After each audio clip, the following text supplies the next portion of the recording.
Ladies and gentlemen, welcome to My Weeks and Booze. Get your lineups ready and grab a drink. What's up, guys? Sean here. And Zach. And welcome to Bye Weeks and Booze. This is officially like the first real episode, so I'm pretty fucking excited.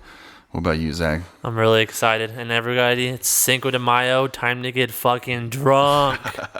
So me and Zach already got fucking lined up here with some Jim Beam. We're going to start this, our first real episode off with a Jim Beam shot. So cheers, kudos, brother. Start this off right. Toast.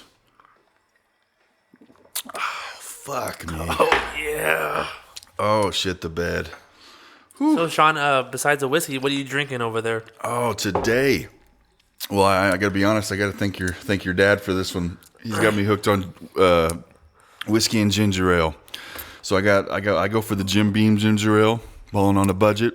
Well, Jim Beam, and then you go on the what's the ginger ale brand? It's Canada Dry, man. Canada all Dry. day. There you go. I don't know if it actually is made in Canada. Well, you could always do what is it? 7, whatever. Is it Seagram? Is it Seagram's? I'm not a huge fan of Seagram's, but it works. Yeah. It does. But what are you drinking on? I'm drinking something Sean bought at some random grocery store. It's called Hopworks Urban Brewery. It's the Wave Organic, Train. The Wave Train. Actually, this shit is pretty good, man. We got it at that outlet grocery store you were telling us about. Yeah, there's this place called Grocery Outlet, and it's super cheap groceries you could buy, and you always save tons of money. So check it out if it's in your area. Not a sponsor, but we did check it out yesterday, and I was pretty impressed, man. Especially with the liquor in the wine and shit. So I bought some $4.99 craft beer, and it was pretty fucking good. I liked it. All right, but anyways, welcome to the podcast, guys. We're gonna do a little bit of background on ourselves. My name's Sean. My name's Zach. We've been doing this for quite some time. We are big, avid fantasy football nerds. We love to do season long. I've been doing season long now. This will be my 10th season playing fantasy football. How long have you been playing? I think this is my 7th or 8th season. So I graduated high school in 2012. So I think it was around that time. So I'm thinking 7 years that I've been doing it. Nice. So, So fantasy football, I run 2 or 3 leagues sometimes. It depends. I like to try new things with different scoring setups. But I've got one, which is the FFL. I do all Yahoo. This will be the FFL's 9th season. So fucking 9 years. That's pretty crazy. And the price pool on that one's around $1,000. I think $1,200 total, money-wise, floating through all the prizes. And then I have another one called the SoCal Fantasy League, which I started. This is a 3rd season. And that's the one I kind of do my experimental scoring on. We got a super flex in that one. We have a lot of fun with that one. So, and I think the winner takes 120, 150. Yeah, I think it's 120. So that's kind of what I get into fantasy football wise. I know you run some leagues. Tell us about it. Yeah, I run one league. It's called the League of Gentlemen. If you guys get it, it's about balls, and that's a standard league. And then I'm also in a league with the SoCal League with Sean. That's a PPR league. So yeah, I've been running my league for about a couple of years now. And you haven't heard the last podcast if we keep it up or not. I just talked about how it's pretty much just family and friends. We just bullshit and just try to ruin each other's week. Yeah, man, that's the best. That's my favorite fucking part about fantasy football is it's all friends getting together. I love when you know people, when you actually know the guys in the league. That's my favorite part, man. Actually knowing these fuckers and using the psychological game against them. There's no better example than, I hope this guy's listening, Eric. I love fucking with Eric. Eric is a huge Giants fan, and he will, any trade you throw out there, if you throw OBJ or Sterling Shepard, or if you, for God fucking sakes, have Eli on your team, throw them in the trade, it's accepted. Eric is all over it, so I definitely exploit that all the time, and that's one of my favorite parts of having people you actually know in the fantasy leagues. So going back on that, it's hard for fantasy. You got to avoid being biased and picking guys on your team you like, because you could like them, but they do terrible in fantasy. You gotta avoid that. Absolutely, man. It'll fuck you over. Yeah. I did that that was probably my problem the first few seasons I did play, because I didn't actually start winning until about 5 years in. That's on me. When I first started playing, I'm a Packers fan, so I always drafted Aaron Rodgers the top pick. But now I know as I progress each year, you draft quarterback as late as you can. Yeah. So what about DFS? I know DFS is huge. I don't know if you listen. I listen to Sirius XM and stuff like that. They got a fantasy channel, and they're huge into DFS. I love it, but I don't play it that much. I'm more of a seasoned dude. The money gets a little old sometimes. If you lose $200 on a weekend, it really just ruins you. So, I mean, do you play a lot of DFS? No, not anymore. No? I don't. Like I said before, I just don't. There's no point in paying for it if you're already paying money on a standard fantasy football league. There's no point in paying for DFS because everything's unpredictable. You don't know what's going to happen, and it's pretty much it's like gambling. You're just hoping that you hit. That's all it is. Yeah, it literally is, man. Like I've watched some documentaries and shit on it, and some of those guys that are high up there, they get in those tournaments and they end there year after year, and they're always in there. I don't know if it's luck or for what it is, but I mean, I just don't got the bankroll to do that kind of shit. Same here. So it's fun, it's intriguing, and I love going to the sports bets in Vegas, man. Yeah, badass. But like this year, maybe I'll try to go out before. Maybe just put $100 on the Browns win. You never know. Just make some crazy bet. Fuck yeah, man. So, all right. So my league, obviously, and what we're going to talk about on this podcast a lot, we're going to keep it to PPR. So PPR is the point per reception versus standard, where there is no point for catching the ball. You only get points for the yardage and the touchdowns. So it's kind of thought of as an old school method. The PPR is kind of taken over the standard for the industry when it comes to fantasy football. It's the majority of what you see on Yahoo and ESPN. My two leagues are both PPR. What about yours? Mine's just standard. Standard, okay. So mostly what we'll talk about, guys, when we're talking statistics and shit like that on the podcast, it's going to relate to PPR. If it's not, we'll definitely mention it and make sure you guys know what we're talking about. But for the most part, we're all PPR here. Yep. So, yeah. Well, let's get into it, man. Let's talk about some of these crazy big off-season moves. This has been, hands down, one of the craziest off-seasons since I can remember. Yeah, I would say so myself. A lot of trades have been made. A lot of big free agents signed. So I'm excited to see what 2019 has for an NFL season. It's changed it up a lot. And something that we didn't talk about earlier, you know what? The Madden curse. Do you believe in the Madden curse? I do. Do you? Yeah. So do you think it affected Antonio Brown in a positive or negative way? I think it's an effect of a negative way now because look what team he's on, look who he has. We'll see what happens. It hurts, Yeah. man. When they announced that he was coming out, and I remember getting on Reddit and seeing all those posts like, "Oh fuck, Antonio Brown's gonna get hurt or something's gonna ruin his career." Nobody expected him to be a little bitch and asked to be traded.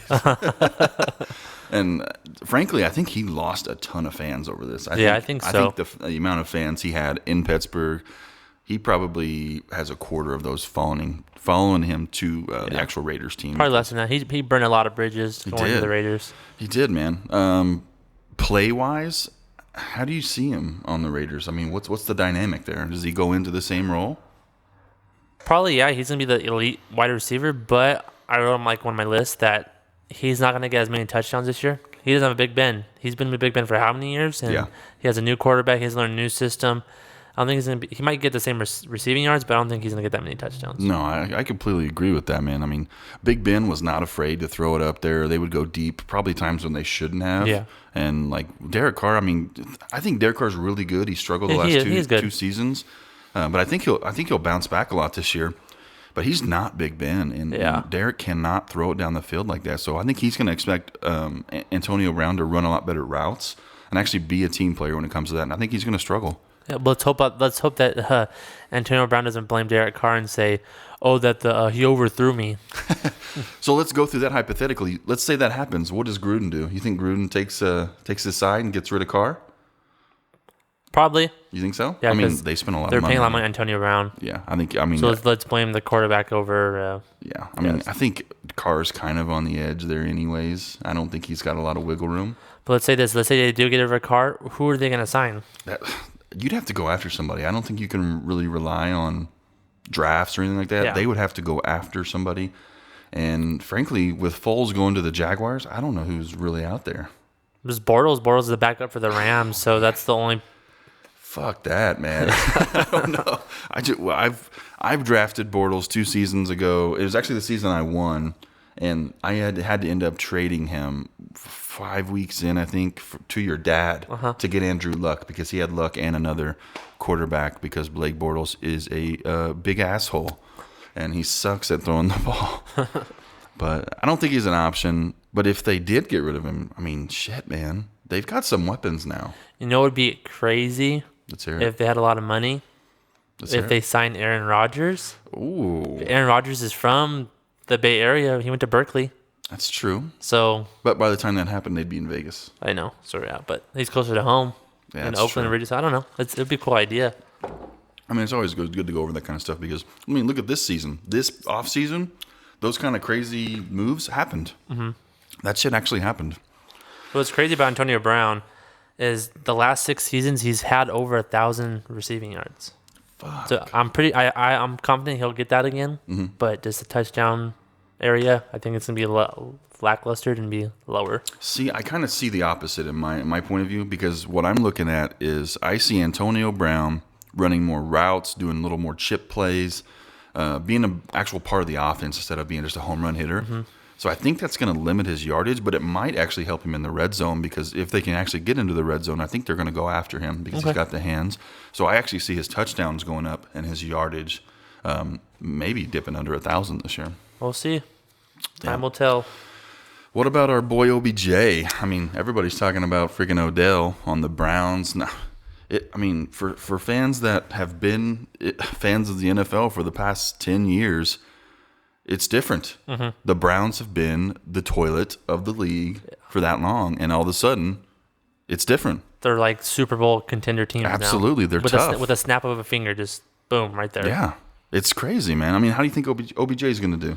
He'll do well. But before we go into that, so the Giants traded him for a 1st and 3rd pick and got rid of Jabril Peppers.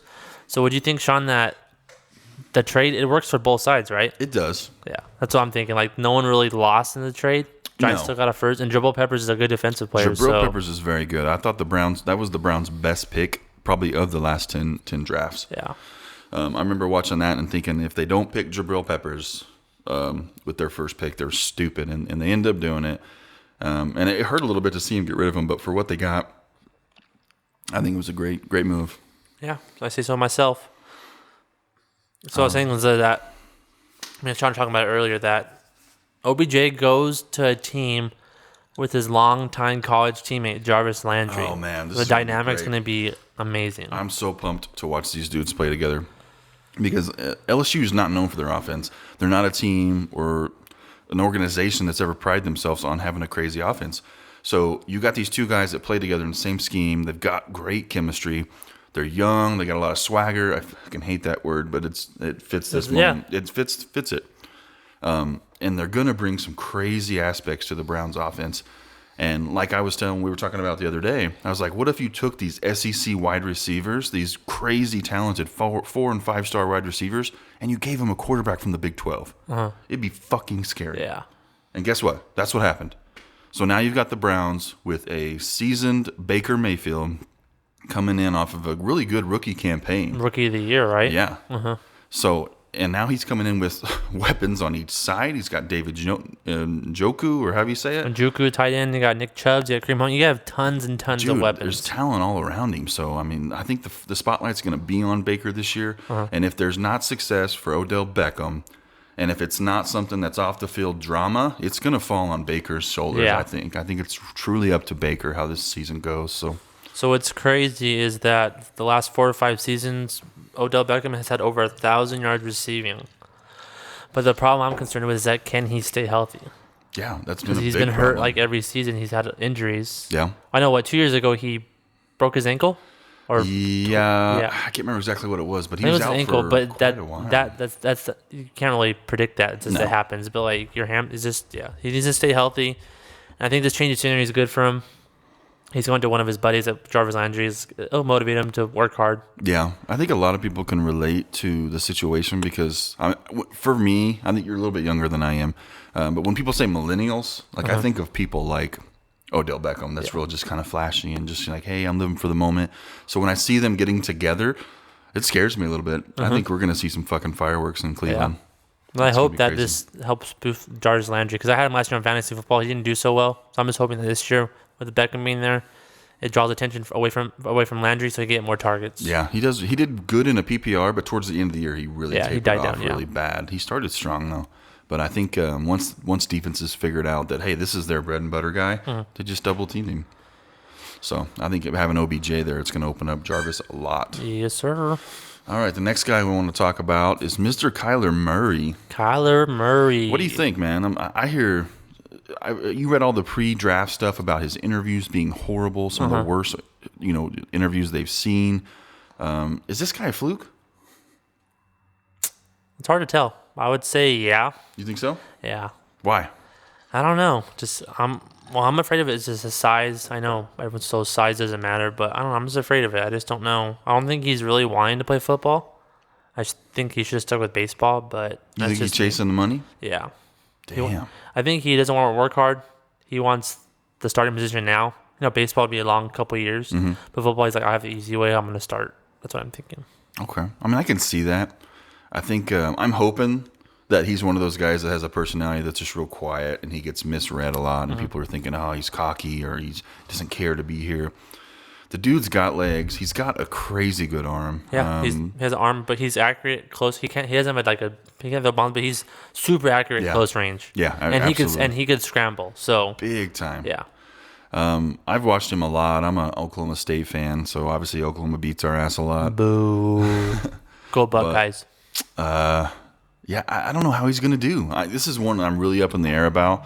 As soon as I saw Kingsbury go to the Cardinals, I immediately thought he's going to go after Kyler Murray because Texas Tech runs an air raid, and that's where Kingsbury was, and Kyler Murray would fit into an air raid. And he actually recruited him when he was at Texas Tech, and he ended up going OU anyway. So I don't know. This is truly one. I don't know. I think we'll find out in the first couple weeks. Do you think he starts?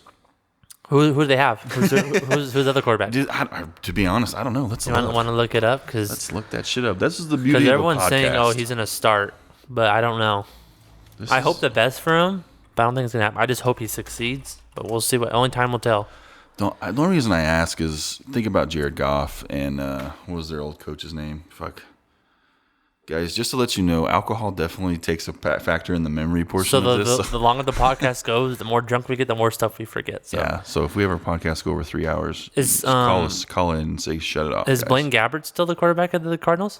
If it is, I'd feel good about Blaine Gabbert, but I don't think so. Let's see. Brett Hundley. Oh, okay. I don't feel good about that. Did the Packers trade him there? Well, remember, or was he a free agent? I think Packers traded the Seahawks, right? Yes, because they got what's the dude from Notre Dame, the quarterback? Shit, he was he started for the Browns 2 years ago. The white guy, right? No, that was Cody Kessler. This was after Kessler. Well, wait, the Packers got a guy from Notre Dame? Shit, what's his name? I forgot. Too many guys. DeShone Kaiser. Yeah. The Packers traded him to the Seahawks. So, yeah, they got DeShone Kaiser, and he's the backup for Aaron Rodgers now. So if the second string for the Cardinals is Brett Hundley, I'm not worried about Kyler Murray. Kyler's going to start. He's going to start. And I guess if they don't really care about wins, he's probably going to get reps. That's all it is. Yeah, absolutely. That's what we're going to see, though, is he's probably got 3 games to really make his mark. And for fuck's sake, I hope it's not all with his legs because he's in trouble. Yep. Similar to Lamar Jackson. I don't think Lamar Jackson's the trajectory for his career looks good because his skill set's limited. Mm-hmm. And I think we're going to find out if Kyler Murray's in that same boat or not. Okay, moving on. Let's hear what you think. Actually, let's take a drink. How about that? How's that beer? Take a drink. It's good. It does a job. I love the sound of the ice cubes in the mic. Oh, it's like a commercial. Oh, man. So what are we on next? We're going to talk about Mr. Josh Rosen. So Josh Rosen, probably the majority of people hate him. Because of his stupid face. He's got that it's the face you want to punch. He's got that stupid fucking face, I know. But I'm a fan. I like Josh Rosen. I wish he would shut his mouth sometimes. But I think when he gets to the Dolphins, it's going to ignite something. I think you're going to see Josh Rosen look like an NFL quarterback when he gets to the Dolphins. I think under the Cardinals last year, they were a clusterfuck. Big time. Had 2 different OCs at least. The coach head was in and out of the game. The kid was playing on shaky ground. I think when he gets to the Dolphins, it's going to be a totally different story. What do you think? I think it's a change of scenery. He's going to do well with the Dolphins, but I don't think he's going to start right away because they have Fitzpatrick there. Yeah, exactly. So I think he was rushed in the system at the Cardinals. I think they're going to take their time because I think the Dolphins got a new coach. Yeah. So they take their time, mold him, kind of give him the quarterback they want him to be, and he'll do fine there. Who's the offensive coordinator? I have no idea. Let's find out. Because I know the coach was the one from the Patriots, and he was their defensive coordinator. Uh-huh. And so, I mean, he's not going to have a huge offensive mindset, obviously, but we need to know who's going to be calling the plays. Uh-huh. So it's Chad O'Shea. Where is he from? They added a few different ones. I don't know. Chad O'Shea. Patriots? Is he on the Patriots? No. Oh, well, wait. Oh, he was a wide receiver coach. Holy crap. So their offensive coordinator and their head coach both came from the Patriots. Okay. Wow. Okay. I mean, I can respect that. What's crazy is they're both in the same division, so like... Yeah. Bill Belichick's like, fuck you guys. Dude, I was watching a video earlier online, Bill Belichick walking out of the tunnel and stuff, and all these like little kids putting their hand out to high-five him, and he just burned them. Just Savage. like they didn't exist. Bill, he's a fucking animal. What I think is sad with Josh Rosen, he got like screwed over before he left.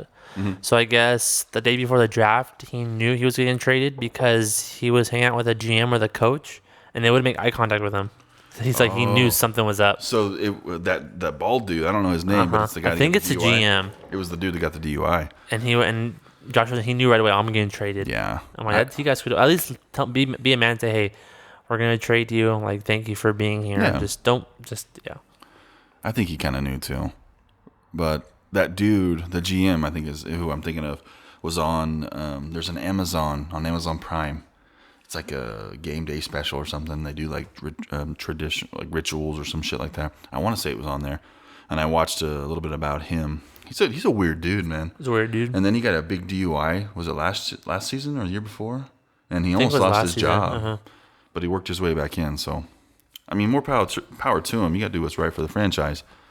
But I think the chance they gave Josh Rosen last year was bullshit. And I mean, I understand the trade away. You don't need 2 first-round pick quarterbacks 2 seasons back-to-back on your roster, and you might as well trade him for something. But they didn't get much. So the Cardinals got a second-round pick, which was a 62nd pick, and a 2020 fifth-round pick. So they got really nothing for it. Nothing, man. Because Josh Rosen, was he a first-round pick? 10. Yeah, 10. 10th overall. They traded up to him, if I remember right, to 10. So, I mean, if anything, they need to just erase last year from their fucking franchise history because it was a clusterfuck. They didn't know what was going on. So, what's crazy is about the Cardinals fans is I saw the Packers play them a couple years ago, and no lie, there was more Packers fans than Cardinals fans in the stadium. That's not surprising. That is not surprising to me. I can't remember. When's the last time the Cardinals really did really well? Probably when Kurt Warner was there. Oh, yeah. That's probably true, actually. Yeah. All right, moving on to Nick Foles. This is fucking Eric's man crush right here, Nick Foles. I don't understand why. Big Dick Nick. I don't get it. That's a rumor. That's like I think they really call him that. That's okay. That's great. I don't care. Like he's hung like a horse. What he's done in Philadelphia was admirable, like crazy, man. He did a great job in Philly. He picked it up and won a Super Bowl for him. Did pretty good in the playoffs last year after Wentz went out again.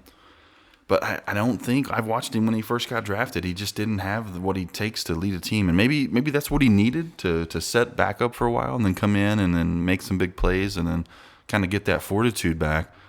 But I'm not sure that he's the guy for the Jaguars. Yeah, same here. I just don't know if he's proven himself yet. Like he's bounced teams, right? He's been on the Rams. He's been on the Chiefs, right? With shit, man. There's been a lot of teams. Yeah, so I just don't know. I hope he does well. I like him a lot, but I just from what he did when Carson Wentz got hurt, he took over the team and got him a Super Bowl. So yeah, praise the guy. I mean, he's done well. I mean, the Jaguars still got Fournette. Their wide receiver core is not great. Nobody. I mean, they have mediocre wide receivers like Marquise Lee, Keenan Cole, and D.D. Westbrook, but they need like a stud wide receiver. Yeah, they need more than that. The defense is still good, but they've got some issues they're working out from last year. Did they sign? Was it Josh Allen? Yeah, I think it was them. Yeah. I think it's who they got. So they still have a pretty good defense. So. Yeah, they do. It's they didn't play well last year is what it was. But definitely, I think getting some offensive help to that defense is probably going to spark some life into them. But who knows, man? I mean, the wide receiver core is a little weak. Hopefully, the play calling gets better too. I don't know if they were leaving it in Bortles' hands last year or what, but it just was a fucking mess. I don't know. I'm not a fan of Nick Foles. I'd like to see him succeed because he's a nice guy. Here's a quiz. You know where he went to college? No idea? No idea. He's a Pac-12 team. The only reason I know is because we played him in a bowl and we beat him. You played him in a bowl? Yeah. So is it a California team? No. Okay, so Arizona team? There you go. Is it Arizona? University of Arizona? Arizona Wildcats. He was the quarterback there. I think he played under Rich Rod. Oh, Rodriguez? Yeah. Because is he still the coach of the... No. Is he still coaching? I don't think so somewhere? Because there was another fucking scandal, I think. I think Rich Rod likes to get his dick wet too much. From girls at the school? I don't know. Well, that's what it was, remember? I read the article and it was talking about how he had sexually done something to somebody, and then he started making threats about, if you say anything, I'm gonna fucking kill you, or I'm gonna do this, or you're gonna lose your job. And then it got to like a web of lies.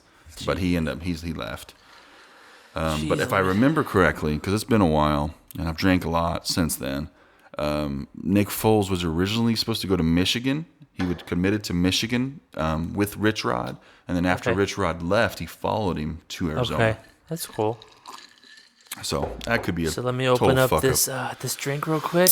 A little wave train time. Oh, I love that sound.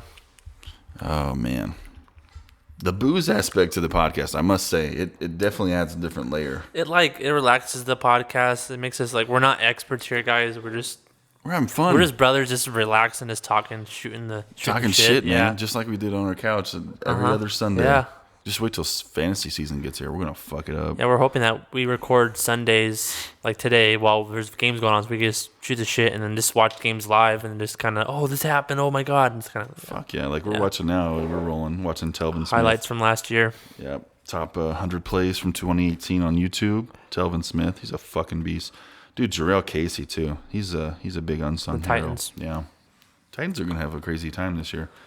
I like their coach. I like the new direction they're going in, but they got a lot of question marks. All right, what's next? So let's talk about your boy. Bell. So I think you deserve to talk about Le'Veon Bell more than anybody else. How many times did you draft him last year? A lot. Well, I drafted him last year, and I shouldn't have drafted him, but I couldn't drop. Well, I couldn't trade him. You can't. And I had to drop him eventually once I found out he was not playing. Yeah. I think I held on to like week 8, week 10. I held on to him. Yep. And if I remember right, I'm sitting there and I had. Yeah, because we were drafting. I was at Sean's house. You were third, right? Yeah, and I was drafting with him. And I was telling him, should I draft this guy or this guy? Let's get Le'Veon. And then he's not playing. Yeah. I drafted, I think the first overall guy took Todd Gurley, obviously. And then I had second pick, and it was between Le'Veon, David Johnson for me, because I don't take a lot of chances on rookies, so Saquon wasn't in the mix yet. And I just had a gut feeling. I was like, don't take Le'Veon. It's drama. So I said, I'll just let him fall. Let's see if Zach will take him. Of course, Zach takes him next. I'm like, oh, fuck. Hope that works out for him. And yeah, it didn't. It did not. That burned a lot of people last year. Yeah. A lot of people are coming back to this season ready to fuck shit up because Le'Veon fucked him over, Mr. Miami. Yeah, I was listening to an interview. Some guy was saying, I think it was on CBS, that he should have stayed with the Steelers. He would have got paid as much money, if not more, with the Steelers. Yeah, they offered him a big contract. Yeah. They did. I think they offered him 3 years with the same amount of money, like $48 million, which is a little lower than the Jets. But you still have 3 years. Then after 3 years, you could go somewhere else. Yeah. So, I think the problem was the ego because they had just been fighting so much, and by the time it would have taken a lot for him to just say, "Okay, I'll take it and we'll stay here." I think he wanted to be out. Yeah. I think him and Tomlin hit heads. He doesn't like Ben, obviously. So, kudos to the guy. Hope he does well. But I mean, what do you think his future looks like at the Jets? Don't think he's gonna be the same Le'Veon. No. New system. Jets O-line probably. I think they suck. Did you see how many times fucking Darnold had to run last year? Darnold, he's not a proven quarterback yet. And then what I'm afraid of is they're gonna overuse him. So that year he sat out. It's like he's gonna go work 2 times as hard this year. And they did say he was out of shape showing up. Yeah. He just didn't work out at all last year. I mean, they said when he was on Miami on his jet skis, they were like, he is visibly out of shape. Oh man. Yeah. So I'm sure he's got it turned around by now. But man, come on, dude. Yeah. If you're trying to get paid, why are you not going to stay in shape? You know, that's like somebody losing their job and saying, "I'm not going to update my resume because fuck y'all, I'll be good." Exactly. I mean, come on, get your shit together, dude. I'm kind of with you there. It's up in the air. I think Darnold's got a bright future there. The Jets got some defensive help in the draft. They're going to look a little bit better, but man, I don't know. I don't see Le'Veon being the answer. Yeah. They've had Bilal Powell's been really good for them. Who's the other? Who was the guy that ran for him last year? He was a stud. I picked him up. Was it Crowell? No. Where'd Crowell play? Crowell was. I think he was at the Browns, wasn't he? I thought he was on the Jets. No, or he might have been on the Jets. But I had that. His last name starts with an M. He's on the Jets. I picked him up for like a game or two. He went off like the last couple weeks of the season. Yeah. Let me see. Can you go on fantasy and check? For his name, he's on the Jets. Look up the Jets roster and see. It was the Jets last year. Isaiah Crowell. Okay, he was on but there's another guy though on the Jets though. So Jets running backs? Yeah, look up Jets running backs. I think his last name starts with an M. I know who you're talking about. It was Elijah. Elijah McGuire. So yeah, he played because the other guys were hurt. So McGuire's good. Yeah. He was actually really good. I liked watching him run, man. He had a good. I don't know. He's just good on his feet. Yeah. He's quick. He reminds me like a Darren Sproles. Something like that. Real, just hard to stop. But I think if they use, because they still have Bilal Powell, right? Yeah, I think so. We need to check that too. Yeah, but for Le'Veon, for fantasy wise, I think he's still like a second, third tier running back. So you can use him as a running back 2 or 3, and he'll still get you points. But honestly, do you think people are going to do that? Do you think people are going to let Le'Veon's fall to the second or third? No, round? people take him They as will. Absolutely. It won't happen, man. Like, I just don't see, like, if in my league, I can tell you right now, if Isaiah or if not Crowell, if Le'Veon Bell is sitting there in round 2 or 3, I'd be shocked. Yeah. Shocked, man. I don't think he hits round 2. I think it'll be round 2. He probably won't get past round 3 though. No, I think you're right. It just depends on who's going to take the guy and take a chance on him. But he's done well in the past. The guy's a superstar when it comes to it talent-wise. So new team, new town, new scheme. I guess we'll find out. And plus, he rests his legs for a year, so let's hope that all worked out. True. Got to rest those legs riding that fucking jet ski. Yeah, because how like the running backs, that's pretty much one of the hardest positions. Your career ends quickly, so he pretty much got an extra year of playing time. And I completely agree with him setting out and saying, "Hey, you're going to pay me," because they worked him like a fucking dog, man, straight up. You know who he reminds me of? Oh. Darren McFadden. He got worked on the Raiders. Remember he did. Yeah, Good that's what they just use him as a workhorse and just burn him out. Yeah, when that's all you got to use it. So. All right, guys, let's keep moving forward. We're going to move on now to our sleepers and busts. Zach's got a list. We're going to go through some of his sleepers and busts for this season. So let's talk about sleepers first. Zach, who you got for us? So my first one, I got Geronimo Allison of the Packers. I think he's a good sleeper just because Randall Cobb left the Packers. He went to the Cowboys, right? Yep. So I think he's number 2. He'll get some attention when Devontae Adams has a lot of people on him. True. What do you think about Geronimo? No, I like the guy a lot because he's the one that got hurt last year, right? Yeah. Okay, so Geronimo He did needs to stay really healthy. good. That's all. He needs to stay healthy. The Valdez Scantling guy behind him, right, did well because he wasn't in there. So when Geronimo comes back, as long as the injury didn't really take him out or make him lose a step or anything, he's going to go right back to where he was. And I agree with it. Aaron Rodgers needs that target, and they've kind of learned that to set the running game up so that they can get back that deep passing game because that's truly what they were. The only part that I'm not sure of is new coach.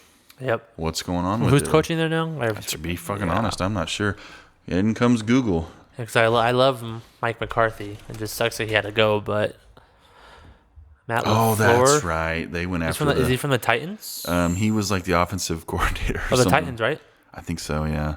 Because what everybody was doing is they watched the head coach from the Rams, Sean McVay, get hired as this young offensive mind. So the last 5 coaching hires have all been young offensive minds. Oh, They're trying to recreate it. So I wish them luck, but I don't think it's going to work. I hope so. I need the Packers to win a Super Bowl soon. The last time they won, they beat the Cardinals in the Super Bowl, I think, right? Actually, that might have been Maybe that the same Cardinals time. 2011, 20. I think So we don't know what the fuck. I mean, they might come in and fucking run the option. we don't know. Yeah, you never know, man. We'll just gotta wait and see. All right, who's next? Who else you got? Next one, my man from OSU, Ohio State, Carlos Hyde. Carlos Hyde. Okay. Yeah. And he's on the Chiefs, right? Uh-huh. So what's that depth chart look like? You got Damian Williams. Okay. You got Carlos Hyde. I think you got Spencer Ware, if he's still there. No, I think Spencer Ware signed with somebody else. Oh, I think he's gone? Okay. Yeah, I think he's gone.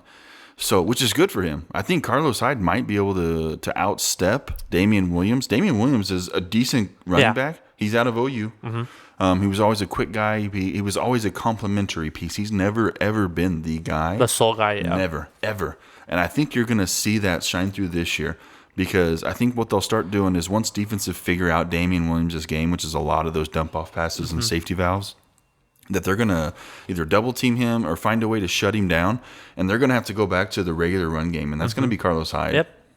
So I can't see Damian Williams being a piece that's running an offense behind Patrick Mahomes, who's also going to struggle a little bit, losing Tyreek Hill. Yep. So who are his wide receivers now? Nobody?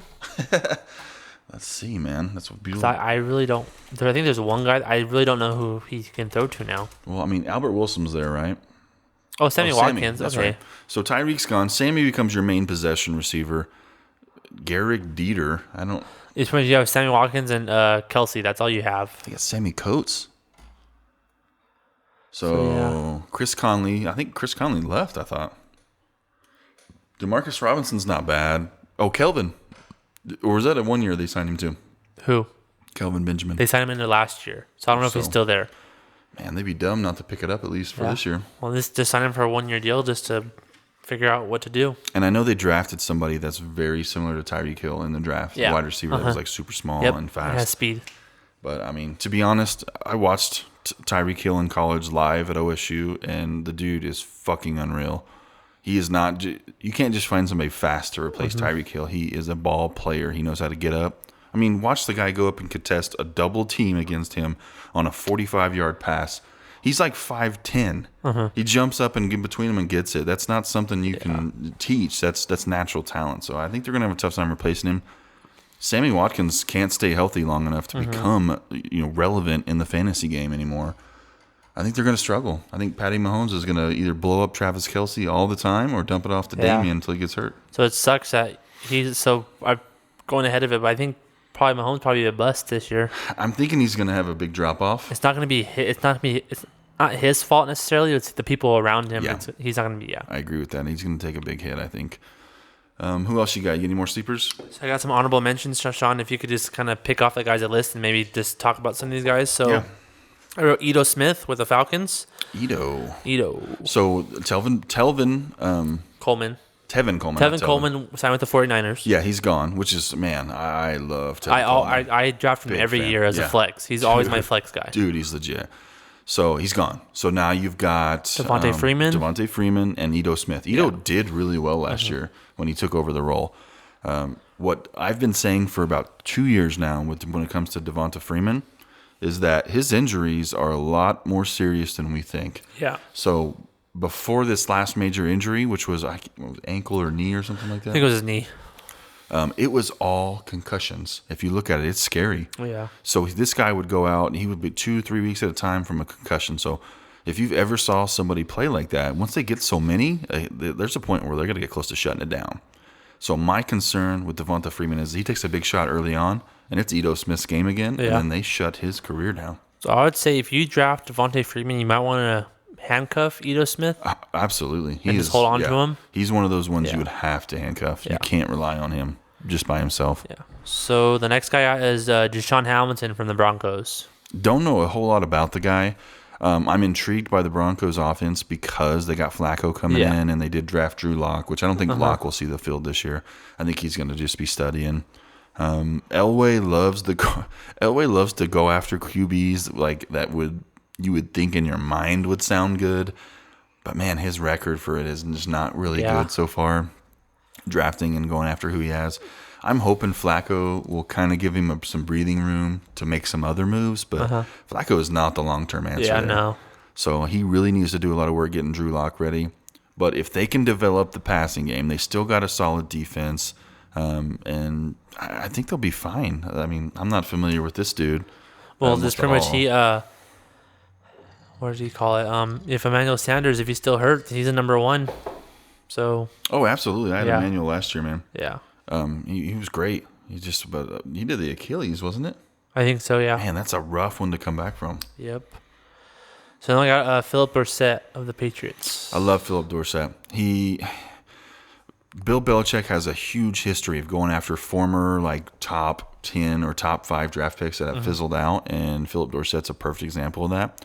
He goes after him, gets him a second chance, brings him in, tries to teach him some discipline and teach him a system, and Philip has thrived in it. Yeah. So he was actually a big part of the offense towards the end of last season, getting him into the playoffs. Yeah, because he did really good in the playoffs too, right? He did in the playoffs too, much like Malcolm Mitchell did. That's what I kept thinking of. Malcolm Mitchell from 2 seasons ago, if I remember right.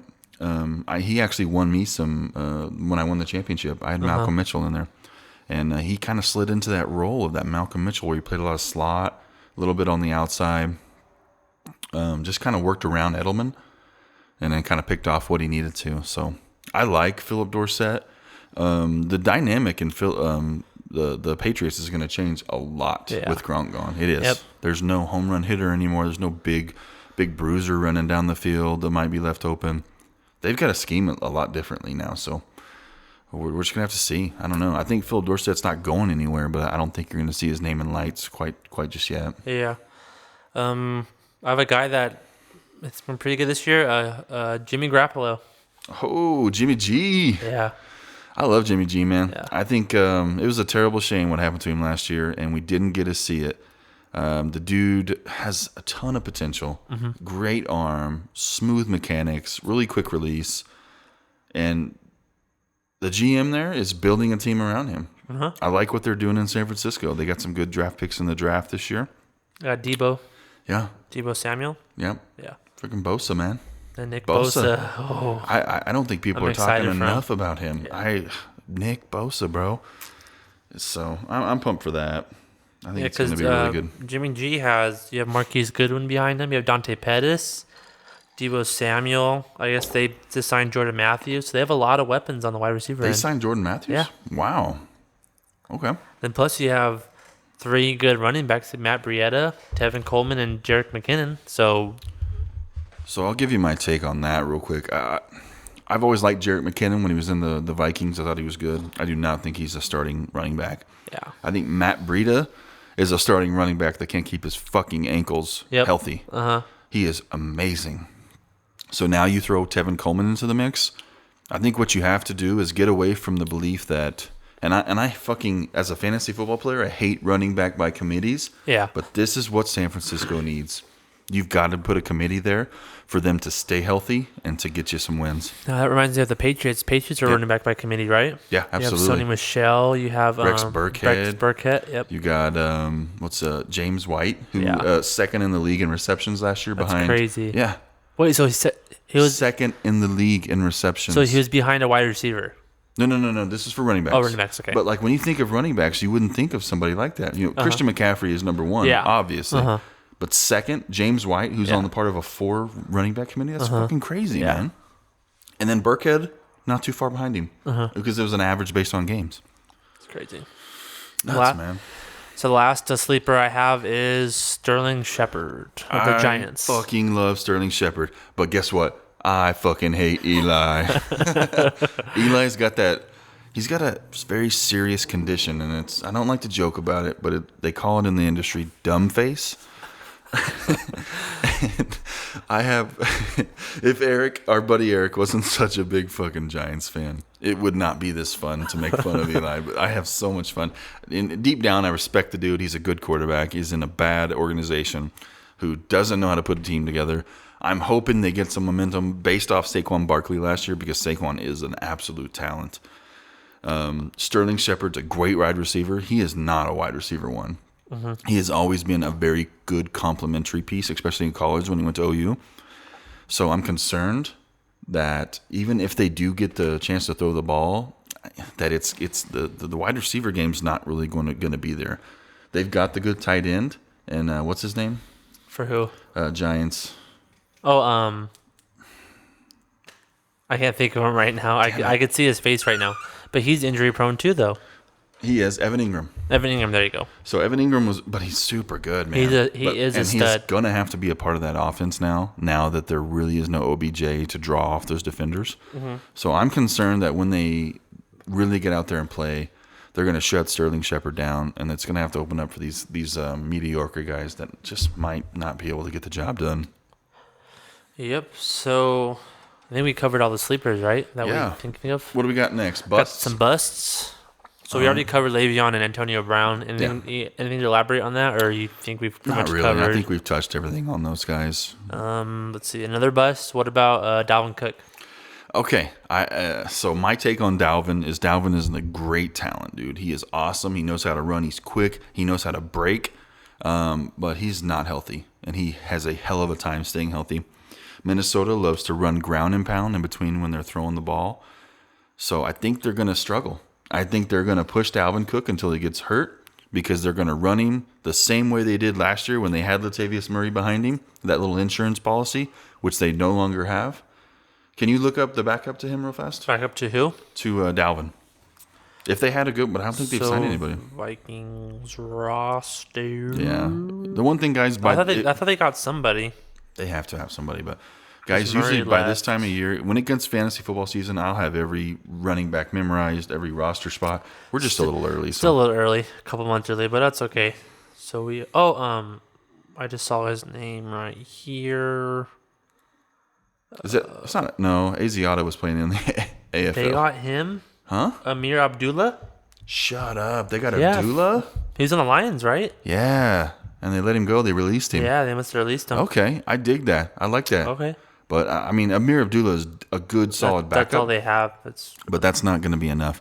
I think they're going to run Dalvin because they wanted to run him a lot towards the end of last season. But they realized, shit, man, we got to be careful with this guy. This Yeah. guy's a lot of injury history. If he can stay healthy, hands down, he's a top 10 running back. Exactly, yeah. But- I would, yeah, probably, yeah. I'm I would say concerned. so. I'm definitely concerned. So another bust could possibly be. I'm trying to think of one offhand. I saw some. What about Philip Lindsay? I don't know. I mean, that's one we're going to have to see the dynamic. Yeah, Is he really going to start there? Yeah, I think he'll start again. It just depends on the team. Like, are they going to overuse him, underuse him? Who knows? I don't know. I think he's one of the guys that he proved himself. He was a stud, He like- proved himself. He was supposed to be there. I think I picked him up and I dropped him, Oh, shit. and then that day I dropped him, he blew up, and like from that point on, he was just 20 points a game, just Yeah. going off. Yeah, I gave kudos to Brandon in my league on this one, the FFL. Brandon, I talked a lot of shit to him because he's a Denver Broncos fan, so I like to play off that. But I think I picked up Lindsey and I dropped him as well before he got his breakout chance. And when he did break out, Brandon was able to swoop him Because he up. was undrafted, right? Undrafted free agent Yep. He got a phone call as soon as the draft was over, though. from the Broncos. We Broncos. want you to come and try out for us. Yeah. He's got a lot of heart, man. The guy's not going to go anywhere. He's going to give everything he's got, so I respect the hell out of the guy. I wish him well. We talked about Devonta Freeman. He might be just injury prone. Yeah. Excuse me. Here's a good one. Corey Davis of the Oh. Titans. And I think this is going to depend a lot on the offense and Mariota. Yeah. So what a lot of people are not talking about is that the Titans now have another backup quarterback in Ryan Tannehill. Okay. They traded Tannehill. for- They Tannehill's traded at the from. Titans. Okay. I think this is going to light a fire under Mariota. I think hope so. that was the purpose of it. I don't think Tannehill was ever thought as somebody that's going to come in and take over. I think it was more of, hey, We have someone that could start. we will pull your ass and we will start somebody else. So I'm hoping Mariota can get his shit together. The line can play a little bit better. They're obviously going to soak their time and money running back wise into Derrick Henry, who had towards the end of the season finally came into his own legs. I think I drafted him. I think I dropped him too. Yeah, I had him just- half I the just- season.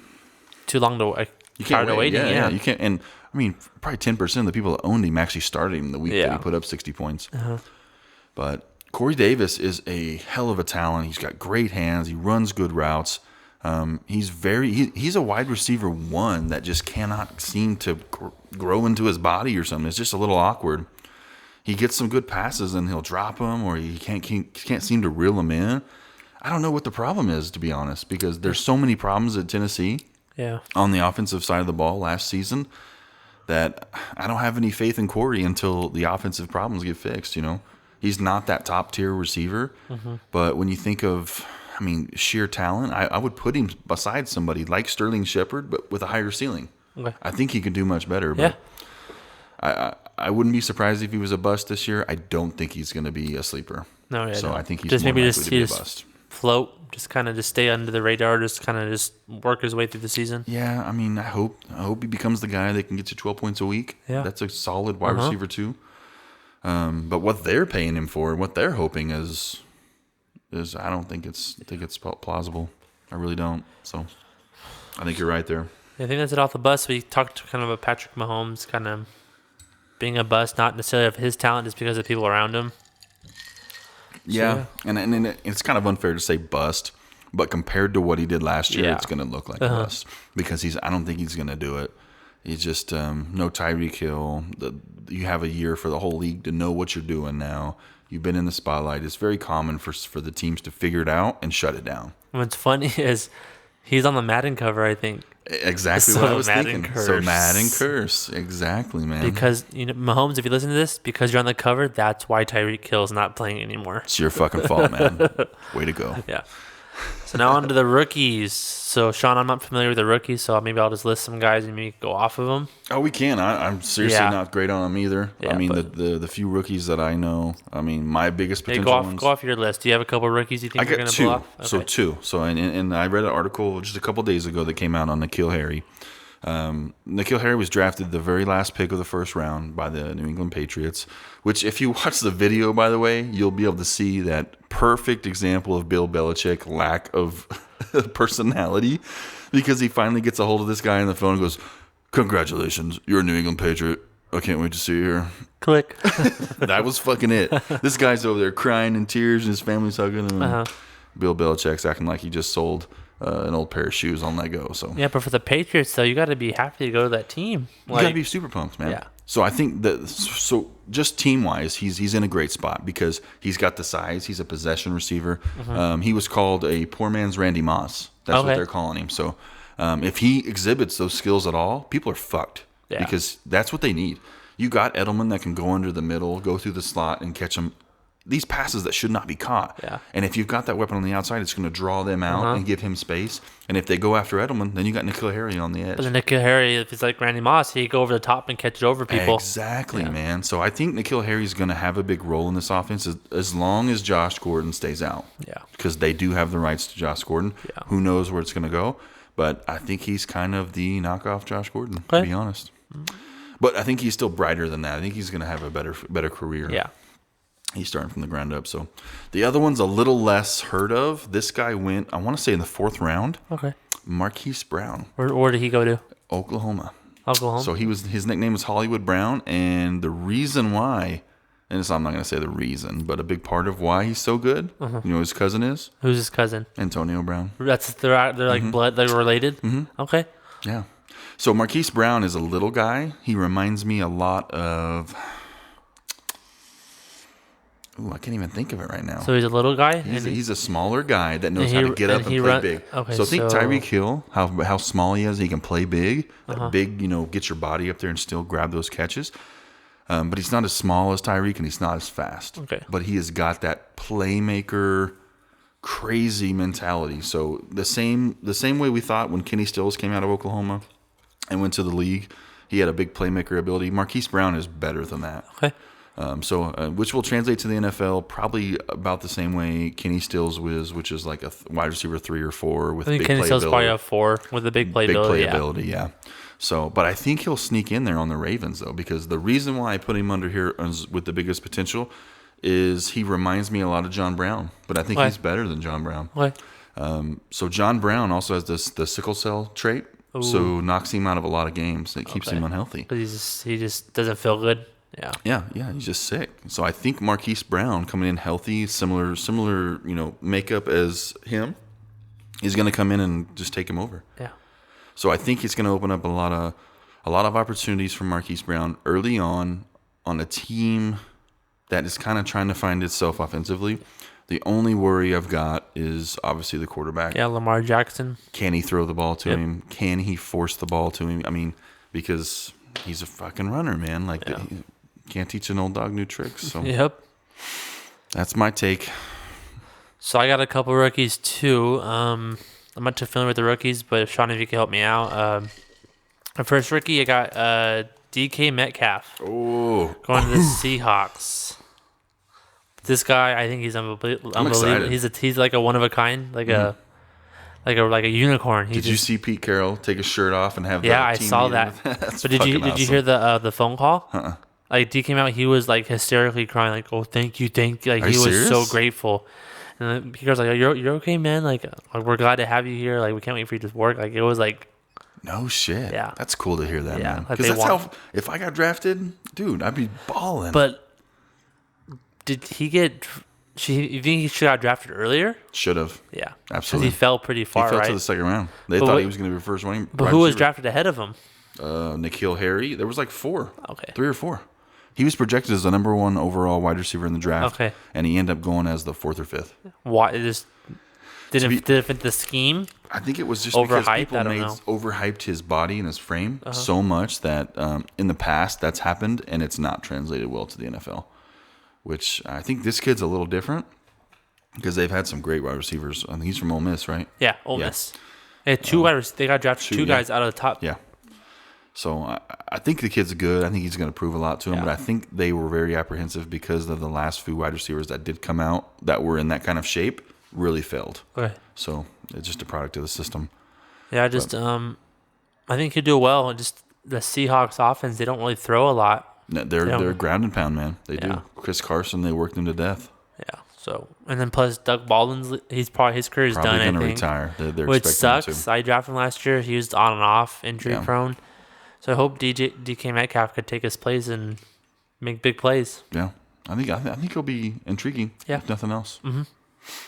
And I have another another rookie. Well, Nick Bosa, we know Oh fuck! This I'm guy- so excited to watch him play. because I'm a big Ohio State fan and I've seen him play, and he is probably better than his brother Joey. I think so. Yeah, quicker, faster, strong. He's stronger. I am excited to watch this dude play, man. Straight up, and I think I still think the Cardinals are kind of crazy for not taking him. Yeah. Like, why would you not? I mean, you had Josh Rosen. Just get a new coordinator, keep Rosen, take the defensive superstar you're getting in him, and just run with it. But I'm not the coach. All right, what's up next, man? I have one more rookie. David Montgomery, who got drafted by the Bears. I think he's out of Iowa State. Yeah, he's out of Iowa State, which I got to watch him play a few times. Iowa State was good. Their coach is good, and they've had a good ball club the last couple seasons. They've been getting a lot better. I don't know a lot about David Yeah, Montgomery, same though. here. I've heard good things about him during the rookie minicamp. So One thing I don't get, though, is, I mean, I know Nagy has his own idea, Yeah. and I think Jordan Howard didn't fit in the offense. Yeah. But I really liked Jordan Howard. I don't understand why they got rid of him for nothing, it seemed yeah, like. So, I don't know exactly what for, but then it's David Montgomery's game to lose. Like it is. It you're absolutely. just fighting Tariq Cohen, who's He's a just passing down. passing down, and he's pretty much just a kick returner guy. So that's your spot. Just take it. Yeah, he's just got to step up and do it. And the article came out yesterday talking about his work ethic, and they're very impressed with him so far. Okay. So, good start, man. Keep it rolling. Hopefully, you can have a good year. All right, Sean. So what's next? A little drink first, and then we're going to go to top 5 projections. So, we're going to project for you our top 5 running backs and wide receivers for this fantasy season. This is way too fucking early projections, first off. Exactly. Yeah. But, I mean, when you get to top 5, it's kind of hard to screw it up. So, Zach did our running back projections, and I did the wide receiver projections. So, I'll let you take it over, Zach. All right, Show so me the number top 5 1, running backs. I got Saquon Barkley. Number 2, I got Ezekiel Elliott. Number 3, I got Christian McCaffrey. Number 4, a lot of projections have Alvin Kamara, but I bumped up Melvin Gordon to number 4. And number 5, sneaking in, I have James Conner. Wow. So what do you think? Definitely Saquon number 1, easy. Number 2, Zeke, absolutely spot on. I think number 3, the top 3 is spot on. Everyone's going to think the same thing. It's just after that, you can just flip flop whoever you want.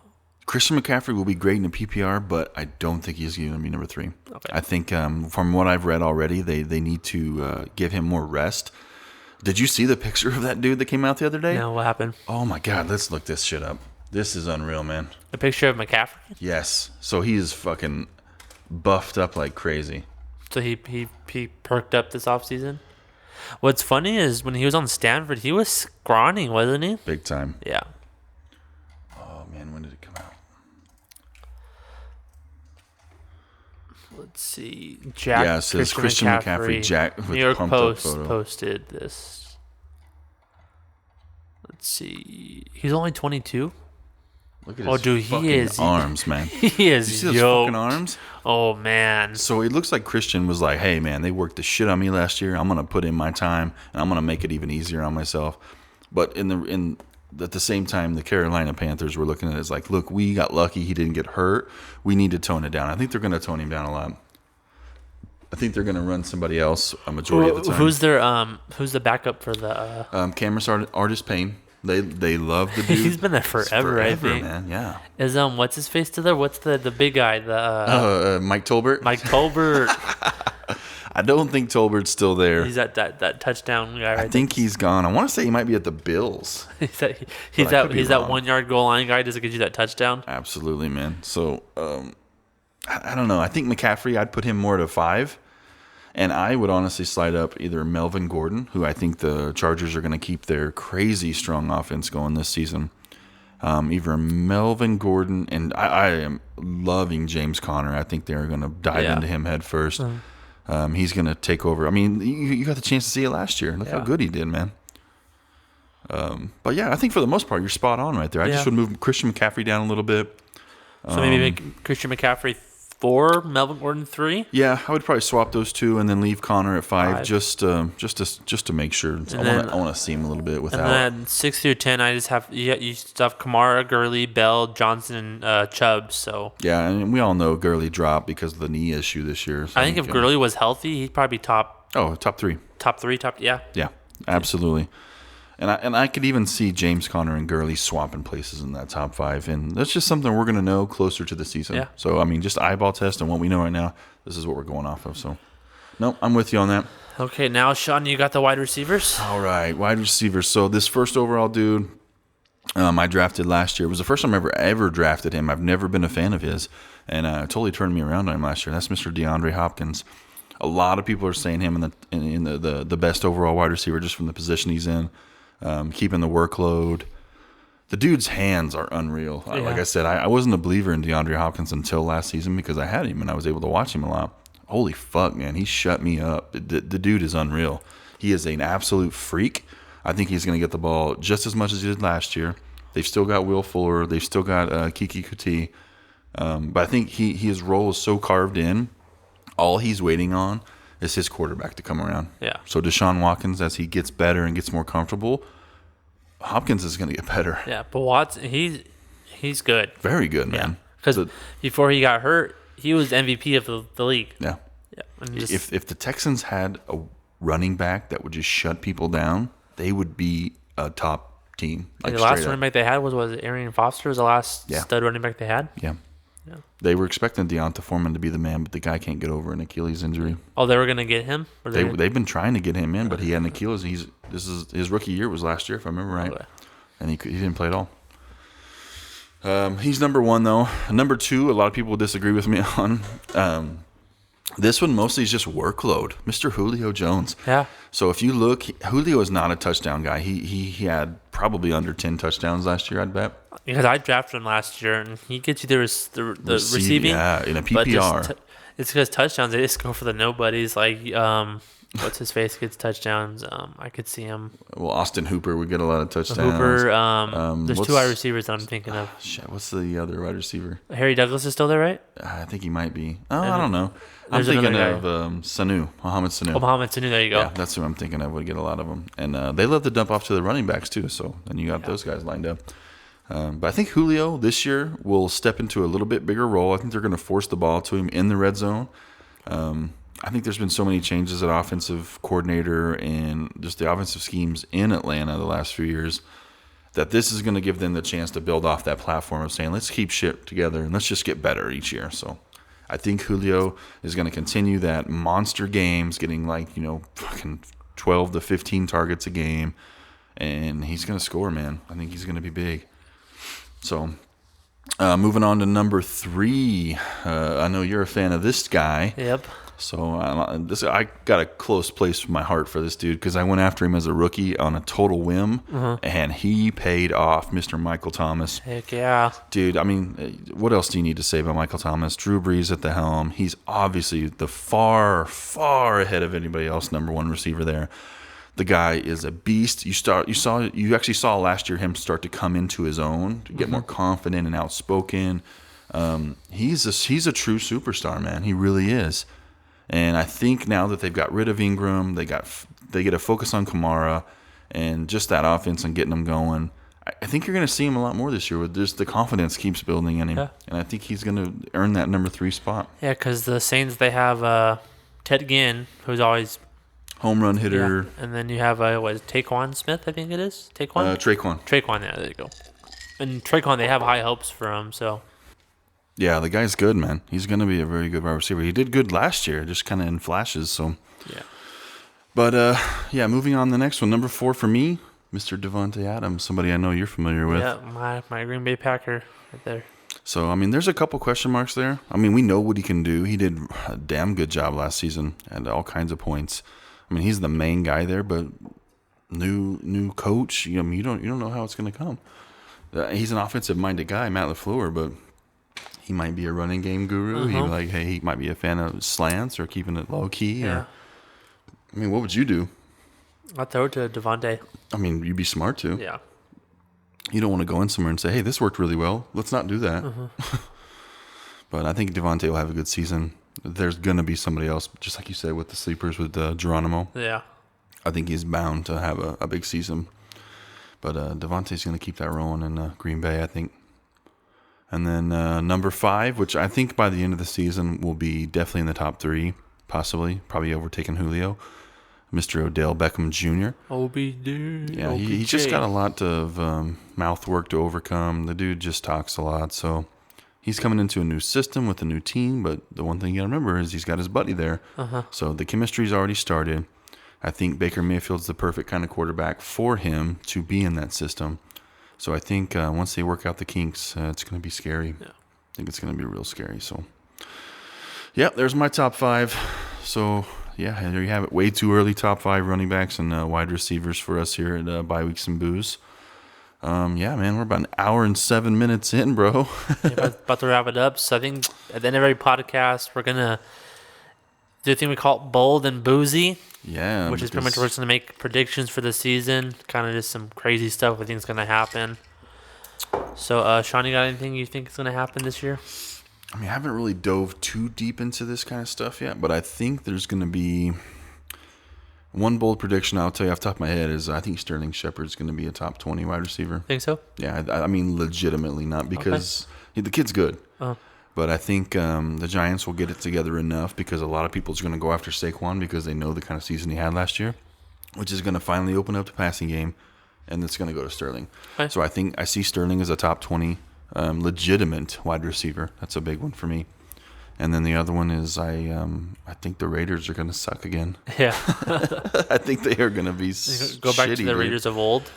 I mean, not necessarily. I think they're in transitional because I like what John Gruden's doing for the long term. Because you remember, this dude's got fucking 10 years, man. That's crazy. It is not a 3-year sentence. It's not a 4-year contract.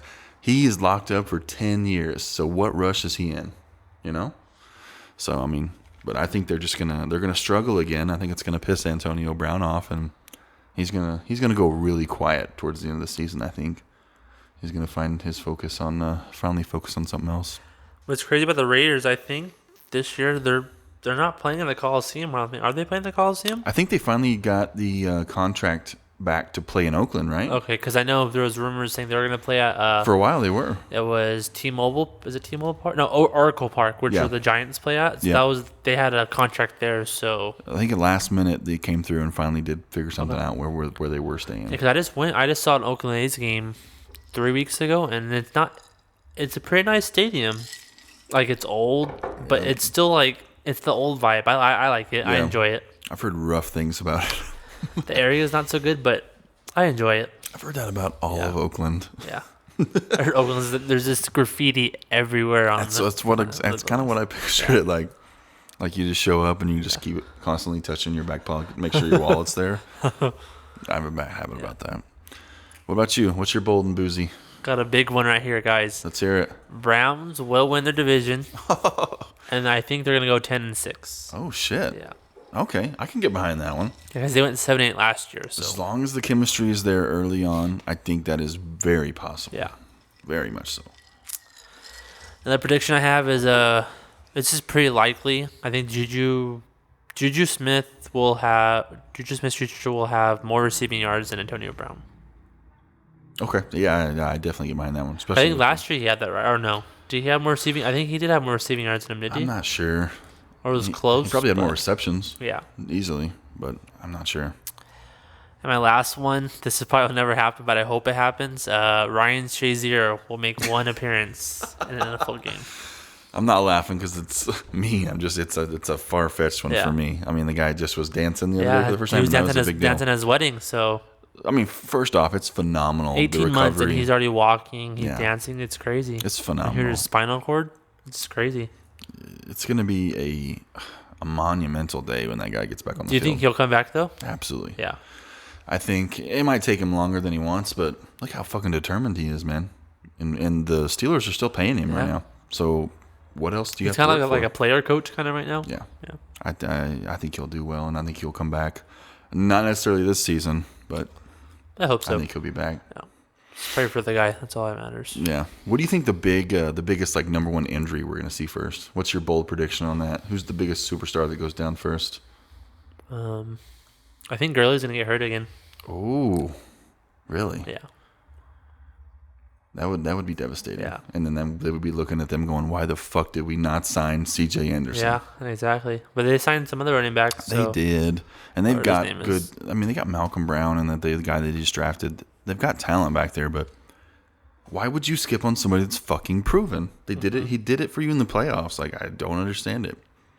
So it's not like the guy was demanding a ton of money, but whatever. I think you're going to see Dalvin Cook. I think Dalvin Cook or Go down. AJ Green AJ Green. early. Very early, go down. If AJ Green goes down, see you later, Bengals. What the fuck else do you got going on? Adios, amigos. But yeah, Dalvin Cook goes down, and it's going to open up the way for somebody. I still am holding on, and I'm not an OU fan, but DeMarco's from OU. I'm holding out for DeMarco Murray coming back, but I think he just accepted a coaching position somewhere.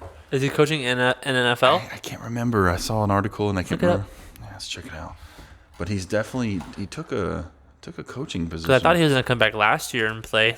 I was hoping Like he for was. like a playoff team was going to come sign him. But I I don't thought know. so. Cowboys? No. Arizona. Oh, former Eagles DeMarco Murray pranks Cowboys fans with a comeback. I didn't see that. What is that about? With a comeback tweet?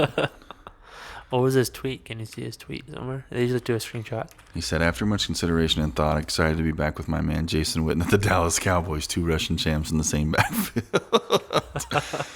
Look at that. The first dude goes, DeMarco Murray is back. Let's fucking go. Yeah, that's funny. Yeah, because Jason, he's coming back, right? He really is. That's like, crazy. it's real.